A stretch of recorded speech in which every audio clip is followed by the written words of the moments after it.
Mr. Friedman, how much government intervention do you think is necessary to prevent the rise of monopoly and oligopoly under the free enterprise system, or would it take care of itself if left alone? Well, I believe if you examine the sources of monopoly and oligopoly, you will find that almost all those sources are government intervention. I think the situation is almost precisely the reverse. Let me put it in a very simple way.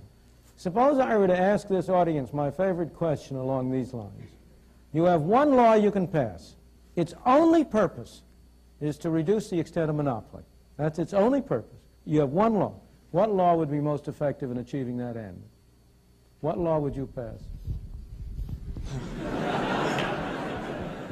I don't mean any gimmicks. You know, it's not going to be something in which you can have a law with 4,000 different parts. I'm not asking you a very complicated question. What would you do? Limit the size of the market that they could. Well, that's one proposal. The limit is proposal. But you will agree with me, I'm sure, immediately that mine is a much better one. And that's free trade.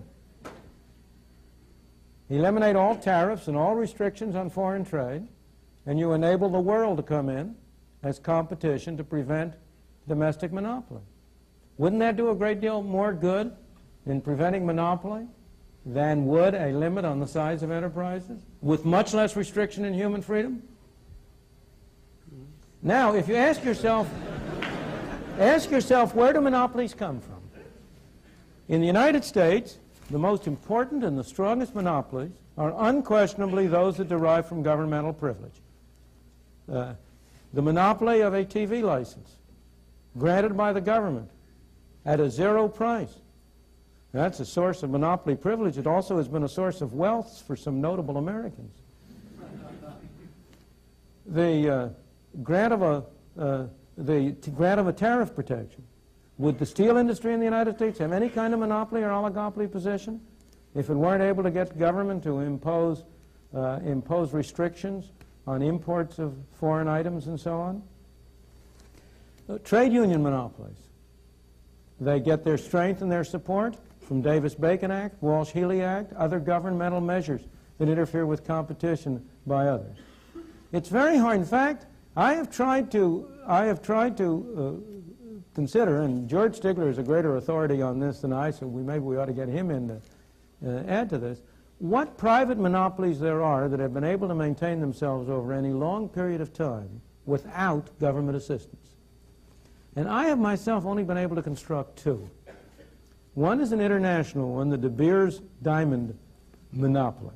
It really is I don't understand it. Maybe George can tell us the answer. But it has been successful over a very long period. And the second was the New York Stock Exchange.